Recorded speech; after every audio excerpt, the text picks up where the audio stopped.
Hello and welcome tonight. Popular Fuji musician Wasiu Ayinde Marshall apologizes over incident involving him at the local wing of the Nnamdi Azikiwe International Airport, Abuja. Human rights activist Omoyele Sowore regains freedom from police custody as a protest had earlier demanded for his release for over alleged maltreatment. Police retort to deny claims of maltreatment, affirmed Sowore was invited over forgery and cyberbullying. And Israeli Defense Minister Israel Katz rejects international criticism of Gaza City takeover plan by Israel. He says government is determined to achieve the goals of the war and implementation of the plan. And on business, federal government formally unveils 100 billion naira solar project to power public infrastructure in the country. On sports news tonight, Rivers United, Remo Stars, Abia Warriors and Kwara United will know their opponents in the preliminary rounds of CAF's interclub competitions this Saturday. And from the nation's capital, the coordinating Minister of Health and Social Welfare, Professor Mohammed Fateh, inaugurates the multi-agency task force on counterfeit and unwholesome processed foods in Abuja.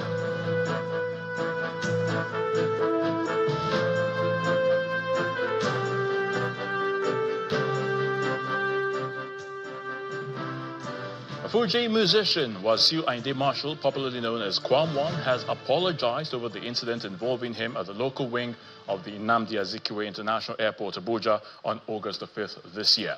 Now, the singer at a press conference expressed regret over the controversy, but maintained that the flask he carried on the day contained only water and not alcohol as alleged in some quarters. According to him, the flask was empty during 2 separate security checks and was only filled with water at the airport lounge before he proceeded to the tarmac. I am here to make clarification of the incident that happened on the 5th of August 2025 at Nnamdi Azikiwe International Airport local wing while about to board aircraft from Abuja to Lagos.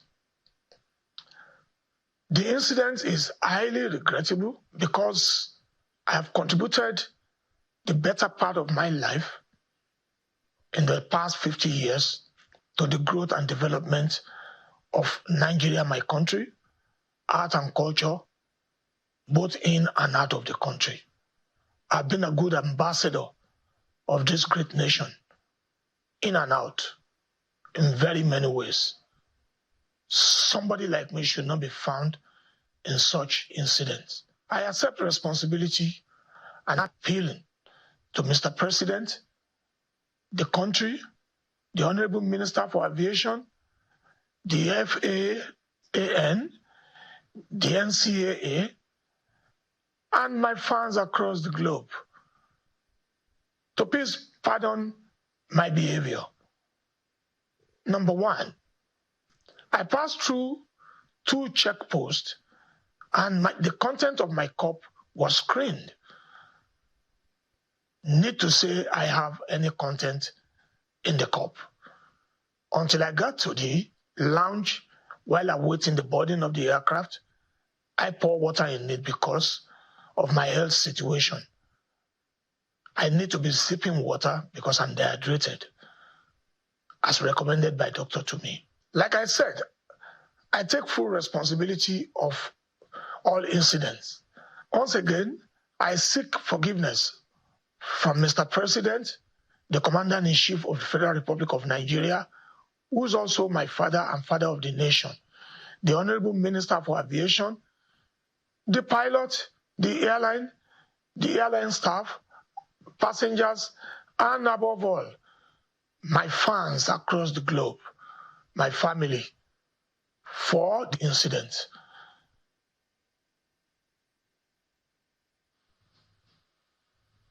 A human rights activist, Omoyele Sowore, has finally regained his freedom from police custody in the nation's capital of Abuja.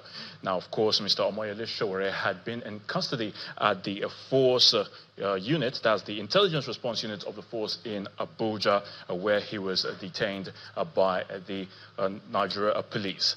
Of course, supporters had also taken to the streets in Abuja and Lagos to demand his immediate release.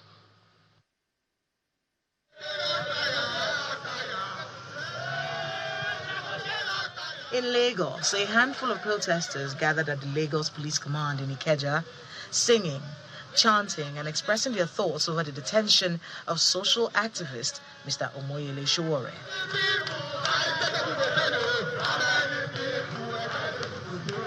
The police are also on ground to maintain law and order.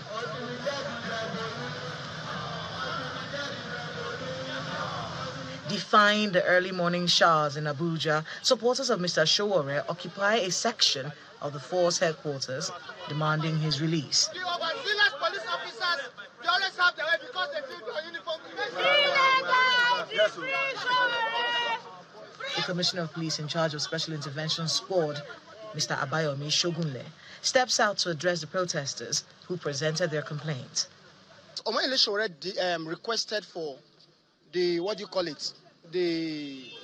petition levied against him because he needed to see the documents. That's true. But unfortunately, nothing was presented. And on that basis, Omoyele Sowore decided not to pen down any form of statement because as a freeborn and as a citizen, he deserved to see the petition written against him.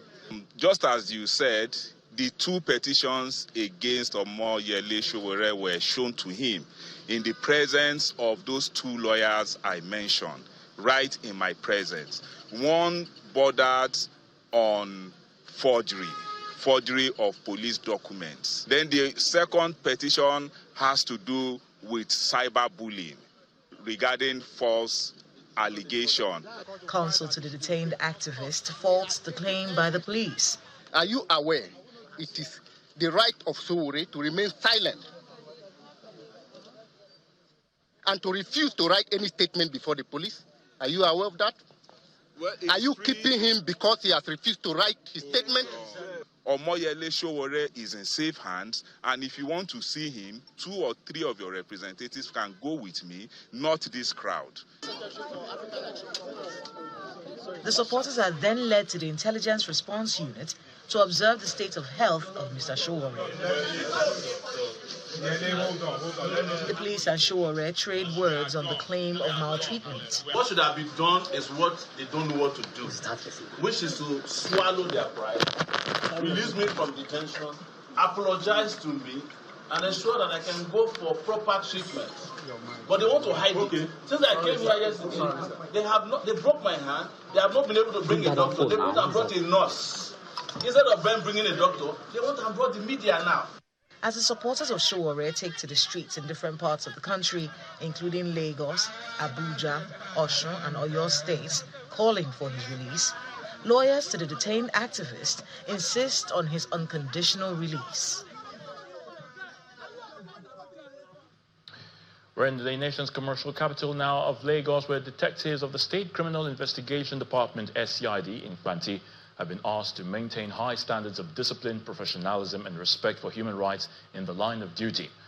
This forms the highlight of the Lagos State Commissioner of Police's interactive lecture with senior officers and departmental heads of the premier CID unit. While commending their efforts in crime solving in the state, Lagos CP Olorun Darijimo urges the team to sustain their momentum while ensuring that the rights of suspects are not violated.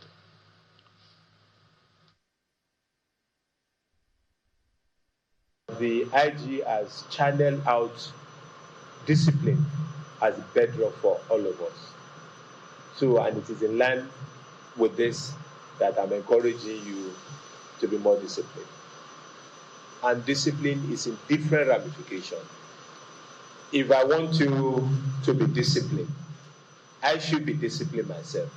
Is that not so? Yes, sir. So, and at every point in time, I discipline myself to serve as example to people who are my subordinates, so that they too can be disciplined. And I want to ensure that you build on this to achieve more successes for the Nigerian police force, and to ensure that all your activities conform with the international best practices in policing. We have to continually respect the dignity of human person, the fundamental human right of every Nigerian as it is enshrined in the Constitution. For every suspect, they're entitled to dignity of human person.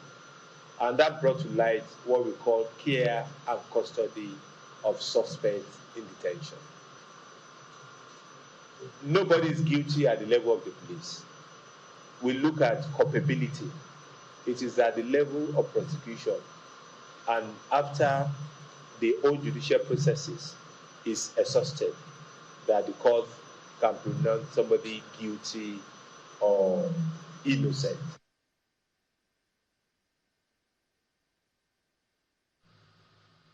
FCT Minister Nyesom Wike has inaugurated a committee to identify areas of violation of certificate of occupancy within the nation's capital.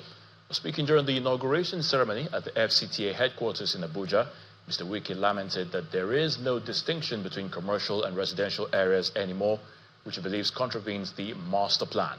The minister also inaugurated a committee to oversee some issues that have sprung up between the FCTA and a private estate located along the airport road. The committees now have 2 weeks to conclude their investigation and come up with recommendations for the government to take necessary action. Part of what we have in Abuja today is not the original master plan. If you see some people have their CFOs, and if you look at what is to be used, it will be stated for commercial, it will be stated for residential. But today you find out that all those things are gone without prior approval of government. So if you have a CFO that its purpose is for residential, but go there today, it's turned to commercial. Now, this committee is to identify all those areas that are in violation of the use of the certificate of occupancy as given to citizens or residents, as case may be. Having identified them, you have to recommend to government what appropriate step to be taken so that we comply to the rules or to the guidelines that we're given. This is very, very important to us. So the committee will have to advise government, and this will be done within 2 weeks' time. 2 weeks' time, because when you give long time, there's no commitment to the work.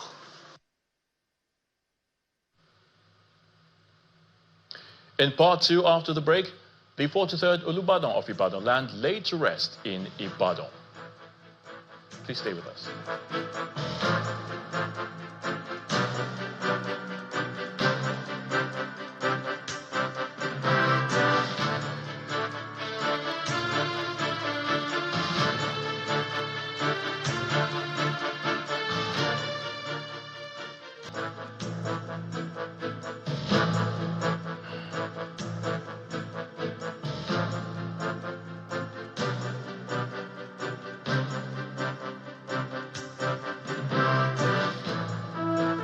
Welcome back. If you've just joined us, you're watching the news at 10 on Channels Television, broadcasting live from Lagos. A reminder of our top stories. Popular Fuji musician Wasiu Ayinde Marshall apologizes over incident involving him at the local wing of the Nnamdi Azikiwe International Airport, Abuja. Human rights activist Omoyele Sowore regains freedom from police custody after protests by his supporters demanding his release over alleged maltreatment. Police retort denied claims of maltreatment, affirmed Sowore was invited over forgery and cyberbullying. And Israeli Defense Minister Israel Katz rejects international criticism of Gaza City takeover plan by Israel, says government is determined to achieve the goals of the war and implementation of the plan.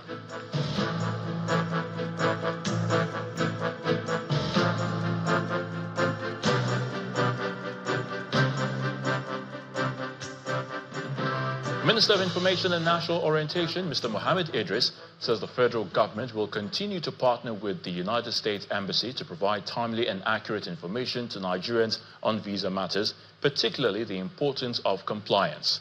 He describes the United States as a key partner in Nigeria's social and economic development, stressing that public understanding of policy changes is critical to strengthening bilateral relations. He stated this during a joint media briefing with the U.S. Ambassador to Nigeria, Mr. Richard Mills, in Abuja. Our correspondent, Benny Arc, tells us more. The United States Embassy in Nigeria, in partnership with the Federal Ministry of Information and National Orientation, is holding this strategic meeting in Abuja to enhance public awareness on U.S. visa rules. This follows recent changes to visa application procedures announced by the U.S. mission in Nigeria. The Minister of Information and National Orientation harps on Nigeria's commitment to strengthening its ties with the U.S. and work closely to help citizens understand policy changes. There's a new development, as announced by the U.S. Embassy, regarding changes in its consular responsibilities and visa application procedures. And this indeed has been in the news recently. I'm sure this is what has informed Ambassador Mills to come to address us this morning. These changes, as explained by the U.S. mission, part of their own effort to enhance service delivery, improve efficiency, and also respond to evolving consular demands. We appreciate the U.S. government's effort, especially the embassy, to engage with Nigerians directly using this platform. The U.S. Ambassador to Nigeria, Richard Mills, reiterates that visa compliance is a shared responsibility and a pillar of mutual trust and warns against misuse. Compliance with U.S. visa laws is not just a legal obligation. It is a cornerstone of mutual trust and respect between our two nations. So misuse of visas, whether that's not being fully accurate or honest in application procedures or overstaying the legally permitted time to remain in the U.S., can sometimes undermine trust between countries, and more concerning, it can have serious consequences for those who misuse visa laws and for their communities. So that's why both governments want to make sure we get messaging out about U.S. visa laws and how to respect them and honor them. The session ends with a shared promise to keep Nigerians informed and to foster stronger diplomatic ties through honest communication and respect for the law. Benny Arc, Channels Television News. The late Olubadan of Ibadan, Oba Wulabi Olakuleyin, has been laid to rest with the usual fanfare supported by the Oyo State government. The funeral service held at the Cathedral Church of St. Peter in Ibadan was attended by dignitaries from far and near who joined a large congregation to celebrate the life and enduring legacy of the revered monarch. The Oyo State Governor, Seyi Makinde, his deputy Bayo Lawal, led other cabinet members to the well-attended service to pay their last respects to the departed monarch. This final burial rites has now cleared the way for the enthronement process of the 44th Olubadan of Ibadan land, Rashidi Lalaja, to begin in full swing after his nomination and endorsement by kingmakers. In his sermon, the Archbishop of Ibadan, province of the Anglican Communion, Most Reverend Williams Aladikugbe, described Oba Olakuleyin's significant contributions to the community as enduring, portraying him as a cherished traditional ruler and a symbol of unity for the people of Ibadan. While celebrating the late monarch's profound impact on the Ibadan community and beyond, the clergyman reflected on his unwavering commitment to the welfare of his people, highlighting how his reign was marked by a dedication to peace, unity, and cultural preservation.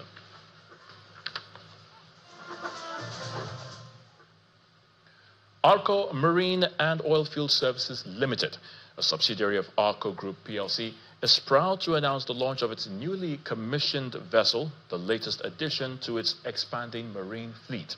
The milestone event, which took place at the Naval Dockyard, Lagos, marks a significant step in Arco Marine's fleet growth strategy and reflects the group's commitment to strengthening Nigeria's offshore logistics capabilities. With this launch, Arco Marine now operates a fleet of 10 fully operational vessels, doubling its fleet size from just 5 in 2023, marking an indication of the Arco Group's strategic commitment to operational excellence, local capacity development, and alignment with national energy objectives. Gathered here are top management and staff of Arco Marine and Arco Group, key industry stakeholders, including representatives from the Nigerian Maritime Administration and Safety Agency, regulatory authorities, and other invited guests. They're here for the launch of Arco Marine's latest vessel, a proud addition to its growing marine fleet. As a local company, we're not just here to demonstrate that Nigerians can succeed in the Nigerian industry.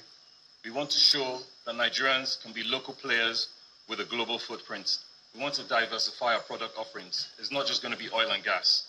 We might focus on agriculture and other exports. And I believe that the marine industry will play a very massive part in getting that into fruition. The newly launched vessel, the products of Arco Marine's partnership with Damio Shipyards, marks a significant step in Arco's commitment to strengthening Nigeria's offshore logistics capabilities. Arco Marine made a bold and strategic investment decision to project and negotiate the construction of 10 brand new surfer boats. So far, Arco Marine has taken delivery of 3 vessels out of the 10 we are strategizing for. The one we are commissioning today being the latest of the 3. The DFCB boat stands not only as an enhancement to our marine fleets, but as an investment in the future. It reflects our group's drive to support the growth of Nigeria's marine industry, to create jobs and opportunities. The major highlights of the event is the launch of the vessel. As it carries the flag of the nation and it carries the flag of Arco, the waters and the lands and the future will be open before us. And it will be a pace setter even for greater things. In the name of Jesus. In the name of God the Father, God the Son, and God the Holy Spirit.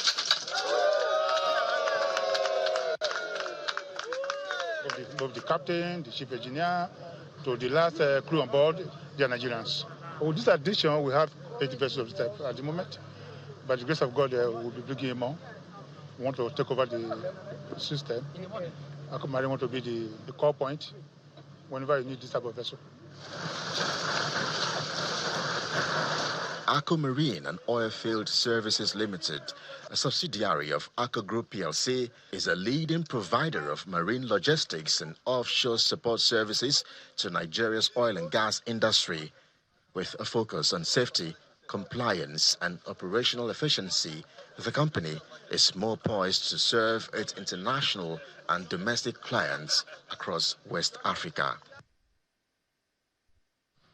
A former governor of Jigawa State, Sule Lamido, says it does not matter who emerges as the presidential candidate under the opposition coalition. All that matters should be taking power back from the ruling All Progressives Congress. Mr. Lamido also says the APC have failed to fulfill the promises they made to Nigerians, and it's time for a breath of fresh air in the corridors of power. He was speaking on our political program, Politics Today. APC has failed. And because it has failed, people are very, very angry. All over, not even also, even in the south, in the southwest. I mean, if you go through TikTok and see what people are saying about Nigeria, and today in Nigeria, we are so low that we're even dramatizing hunger in our comics, in comedy. You put clips, where people are stealing food and putting it in pocket. It shows that today hunger is not the main thing, because each country, by its culture and trust, dramatize what they do in terms of development. If you go to China, their drama is on, it's on ICT, high building, what have you. But in Nigeria today, it's so primitive. It's about even food. Today, food is part of our drama now, putting food in pocket. So it shows how low it goes. So the issue here is the party which has failed Nigeria, both north and south. And therefore, if we unite, whether it's Jonathan or Atiku or Obi, should be there for Nigeria to be able to address the issue, brought in by Tinubu, the issue of hunger, issue of poverty, issue of insecurity, issue of lack of democracy, issue of coercion and blackmail. When we were doing this interview, there was this power failure from whoever was displayed from this power failure. And if you go by what Tinubu said, that if we fail to give you power in 4 years, please don't vote for us. And people that today, there's not a testimony that they've now failed, because as we're doing this interview now, they show far. So Tinubu, please lead up to what you say, lead power, because you have failed to give us power. So let's head to the nation's capital now, and Gloria Umuzoke is standing by to give us the latest from our Abuja studios. Over to you, Gloria. Thank you, Ayo. Here in the nation's capital, the Coordinating Minister of Health and Social Welfare, Professor Mohammed Pate, says the National Agency for Food and Drug Administration and Control, NAFDAC, plays a key role as a regulator in the health security agenda of the President Bola Tinubu administration. He made the remark at the official inauguration of the multi-agency task force on counterfeit and unwholesome processed foods in Abuja. According to Professor Pate, the establishment of the task force is a testament of NAFDAC's resolve in the fight against illicit products, which requires a coordinated, multi-sectoral approach in confronting a pervasive and growing threat on the health of Nigerians. It's the official inauguration of the multi-sectoral task force on fake drugs and unwholesome processed foods put together by the National Agency for Food and Drug Administration and Control, NAFDAC, and the Coordinating Minister of Health, Professor Mohammed Pate, flanked by the Director General of NAFDAC, Professor Moji Adeyeye, gather for the all-important event. Establishment of this task force, empowered by the provisions of CAP C-34 bill, is a testament to our collective resolve. It is a recognition that the fight against these illicit products requires a coordinated, multi-sectoral approach, one that is swift, decisive, and relentless. The task force, which has members drawn from the Nigerian Army, the Pharmacy Council of Nigeria, the Nigerian Police, the Nigerian Customs Service, and other relevant agencies, is aimed at safeguarding public health, strengthening regulatory enforcement, and ensuring that only safe drug and food products reach Nigerian customers. The Minister of Health then charged the task force on zero tolerance for compromise. Through unwholesome processed foods, the factors that accelerate cardiovascular diseases, peripheral vascular diseases, strokes, cancers can get into our food chain. And hence, you see the connection between the outcomes and what NAFDAC is doing. Don't allow yourselves to be compromised, because there are actors who may compromise you with pecuniary incentives, and you may follow along, but you don't know. You may retire one day, and these actors have undermined your health without you even knowing that. Fielding questions from journalists, the NAFDAC Director General reels out some of the agency's success in wholesale distribution centers, its presence at the ports, and issues of funding. The coordinated wholesale center, for the first time in history, one is already being built. One is already built. Kanawa. Lagos is already being built. Onitsha at Obogo is already being built. It's at the initial stage. So we are making progress. The first international destruction of narcotics took place, I believe, December 22 or 23 in 2022. That is the presence of NAFDAC at the ports. But the customs and NAFDAC, we are now in the best relationship ever because of strategic partnerships. The task force is then inaugurated. That I will effectively execute and discharge my duties and responsibilities, so help me God. NAFDAC is also promising that in the coming weeks, the agency will intensify efforts to roll out public awareness campaigns and leverage innovation and technology to stay ahead of illicit drug peddlers who seek to undermine public health and safety. From Abuja, Victoria Longjohn, Channels Television News. Well, still ahead on the news at 10, federal government formally unveils 100 billion naira solar project to power public infrastructure in the country. So that's in business news. Again. Welcome back. You're still watching the news at 10, coming to you live on Channels Television. And to company news, ITEL Energy, a company focused on providing solar energy solutions to address the country's energy challenges, has launched its all-in-one 3.6 kilowatt inverter plus 8 kilowatt hours battery energy box and a 500 watts inverter plus 1,000 watts hours battery ITEL power tank series into the Nigerian renewable energy market. Unlike other solar systems, the ITEL Energy all-in-one series possesses high safety and performance battery with a cycle life of up to 8 to 10 years, grid compatibility, high performance inverter, among many other features.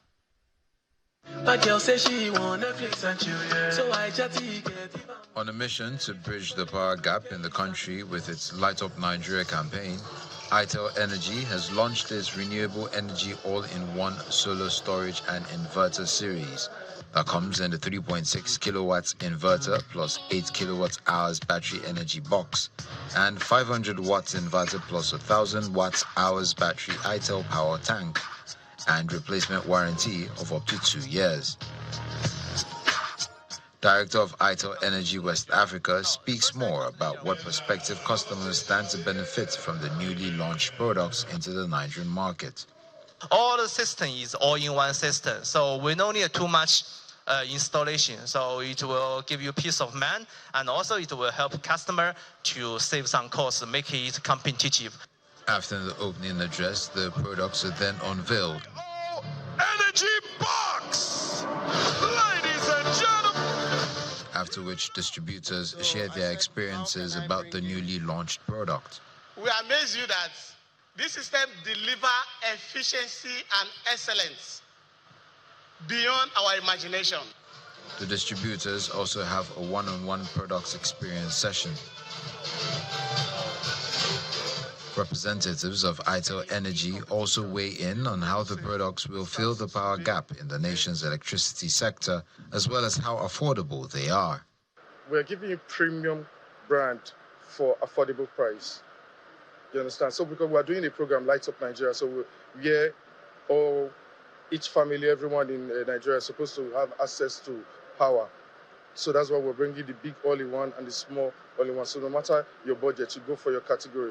You should just make sure there's light in your house. So. Compared to the cost of running diesel in your workplace or fuel generator in your house, if you consider the cost of electricity, if you're in band A, we are bringing you band E's right now. So you can leave band A and actually sit on this and ensure that you have constant electricity. And to lighten up Nigeria. Stand up for the champion.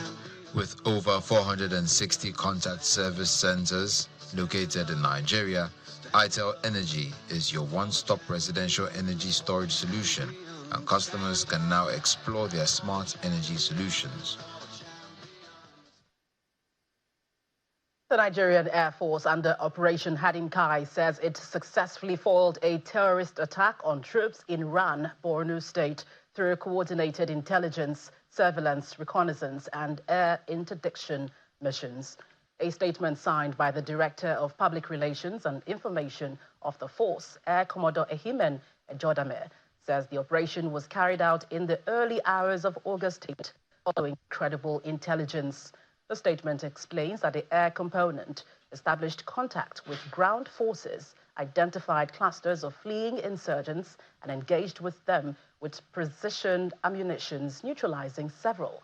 Air Commodore Ejodame adds that the swift response restored calm to the area, reaffirming the force's commitment to providing close air support, safeguarding troops, and rapidly neutralizing insurgent threats. That's it from the nation's capital. It's over now to Will Ibong in Lagos for business news.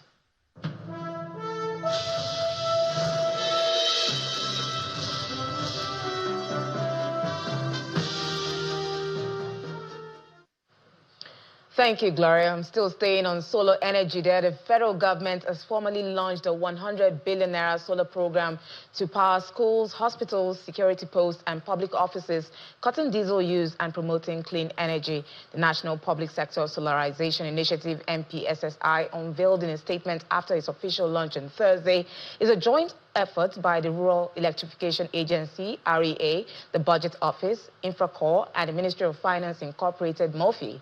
The REA says the initiative will reduce government costs, localize energy infrastructure, and support job creation. Now from energy to pensions, where President Bola Tinubu has approved key reforms to clear pension backlogs and improve welfare for retirees under the old pension scheme. The Pension Transitional Arrangement Directorate, PTAD, says this includes a 32,000 naira increase, health insurance, and harmonized payments. The reforms will also cover debt owed to NITEL, MTEL, and other defunct agencies. According to Peter, these approvals will be captured in the 2026 budget and implemented in phases with full support from the presidency. Now, the Minister of Industry, Trade and Investment, Jumoke Oduwole, says Nigeria is expanding trade access beyond the United States following the reintroduction of 15% tariffs by President Donald Trump. In an interview on CNN's Quest Means Business, Oduwole reaffirmed Nigeria's commitment to the U.S. as a strategic trading partner, but stressed that the nation is accelerating efforts to diversify its trade footprints. While acknowledging Nigeria's economic challenges, the minister said the country is strengthening trade ties with China, Brazil, UAE, and Japan, while doubling support for domestic businesses. Now, the newly signed insurance law will simplify claims processing and open up the sector to youth participation through digitalization. And that's according to the Insurance Commissioner, Mr. Olusegun Omosheyin, in an interview on our Business Morning program. Mr. Omosheyin, who also heads the National Insurance Commission, NICOM, said the law will benefit not just industry players, but Nigerians as a whole. The law clearly makes provision or recognizes the role of fintechs and insurtechs in that process. What that does is to simplify the engagement process, both onboarding, claims payment, claims processing, and what have you. So issues of delay will be reduced to minimal level. And these are part of the advantages of what the digitization provides. But more importantly is the fact that it opens up the insurance sector to the teeming youth that we have in Nigeria as a country. They can now engage with insurance institutions, you know, at the right platform where they love, you know, our Gen Zs love to be on their phones and what have you. So buying insurance becomes simpler as opposed to the traditional distribution system that we had. So it has widened the scope and makes it a lot easier for engagement, for interaction, and ultimately for processing benefits. Now let's check in on the domestic stock market, which snapped a 27-day winning streak as investors commence profit-taking. Inijong Mekwa tells us more.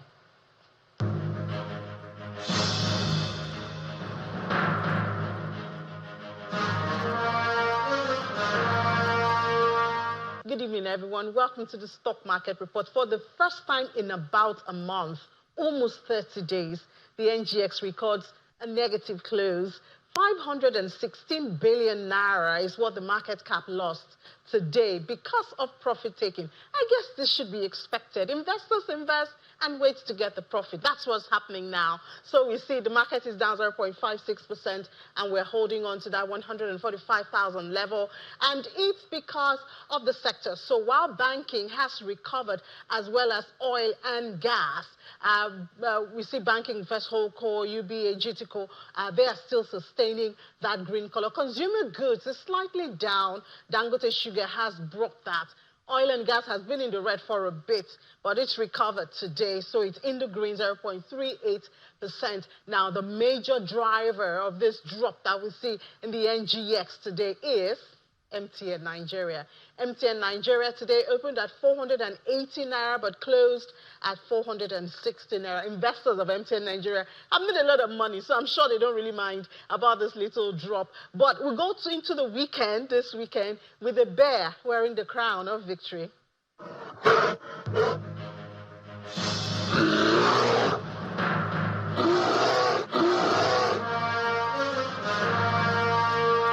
Thank you, Ine. We'll continue to track the numbers and see how investors play out next week. But let's see if other major equities fared better.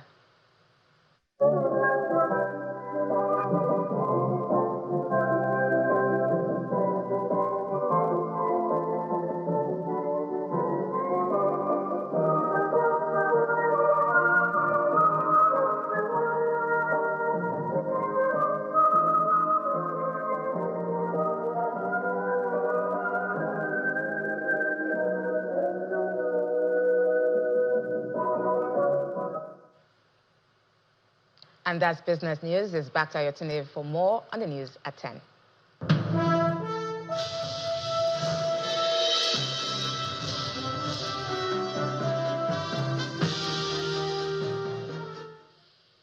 Thank you so much, Will.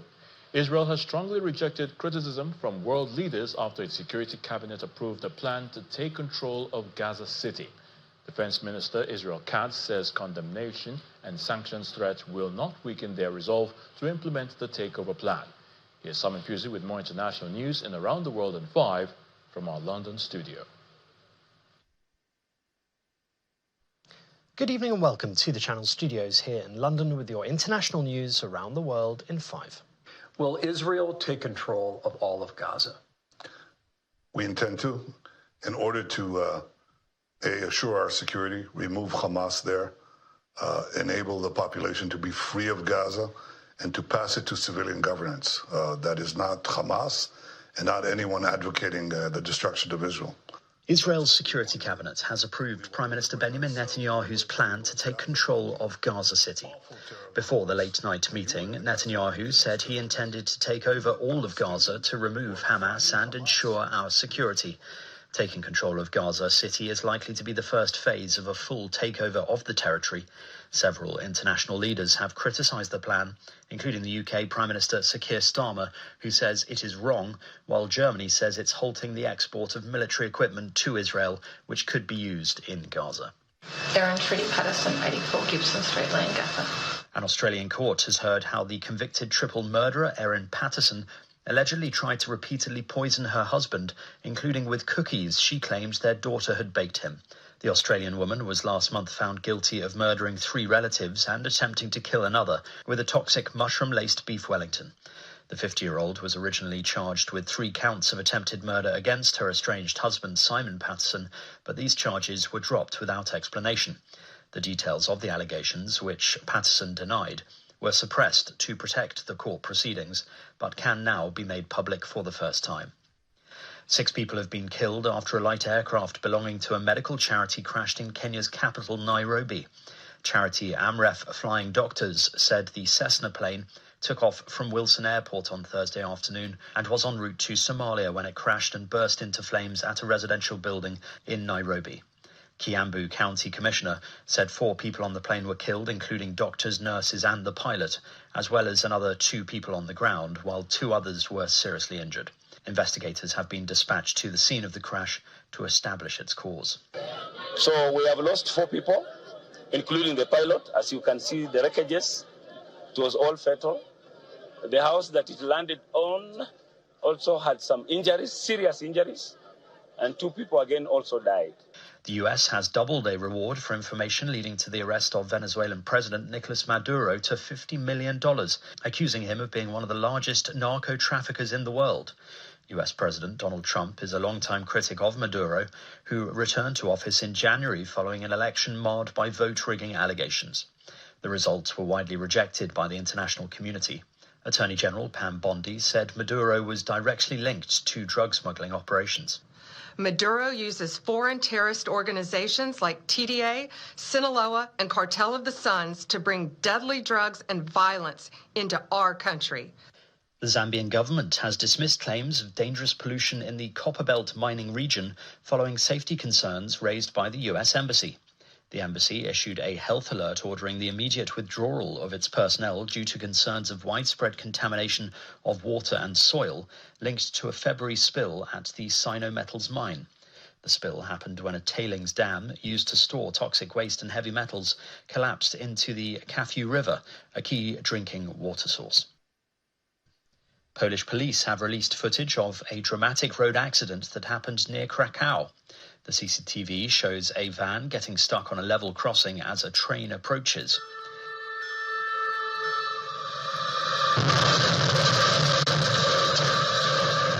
Smashing into it, the collision destroys the whole back of the vehicle. Amazingly, neither the driver of the van nor anyone on the train were injured. Superman, Emily Stevens with Immigration and Naturalization. We just need a quick look at your green card. Green card. And the ex-Superman actor Dean Cain has announced he is planning to join the U.S. Immigration and Customs Enforcement Agency, known as ICE. It comes after he released a video encouraging members of the public to join following a recruitment drive by the agency, which is behind the Trump administration's ramped-up immigrant deportation efforts. Cain played the role of Superman between 1993 and 1996. Lois and Clark, The New Adventures of Superman. And that's your international news around the world in 5. Now back to the Channel studios in Lagos. Many thanks, Simon. Sports news is up next. And Kelly, what's next for the head coach of Nigeria's Super Falcons after their WAFCON victory?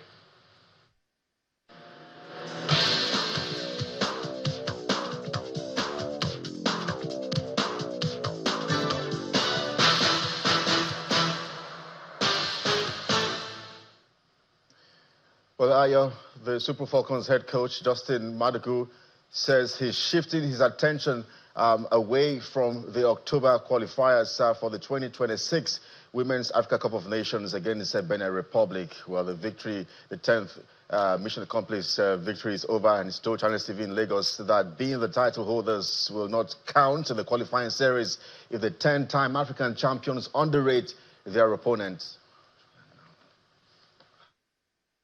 Now that we have achieved what we have achieved, it has brought so much attention on the team, which has also made our job even more difficult with the opposition and everybody. The qualifiers for the next edition, we have a game already in October, which we have to start planning for. And we equally must try as much as possible to check more players. We must get the team and create more competition in the team. So we hope between now and October to have like 1 or 2 camps and see how we can also give new players the opportunity to also showcase what they can also do. We already have a program, a template of what we hope to do between now and the next qualifying game, and then what will also happen after the qualifying game. Super Falcons head coach John.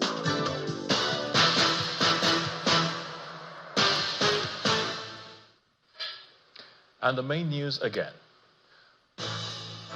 Popular Fuji musician Wasiu Ayinde Marshall, popularly known as Kwam1, has apologized over the incident involving him at the local wing of the Nnamdi Azikiwe International Airport, Abuja. Human rights activist Omoyele Sowore has regained his freedom from police custody after protests by supporters demanding his release over alleged maltreatment. The police denied claims of maltreatment and affirmed that Mr. Omoyele Sowore was invited over forgery and cyberbullying. And Israeli Defense Minister Israel Katz rejected an international criticism of Gaza City takeover plan by Israel, saying that the government and implementation of the plan.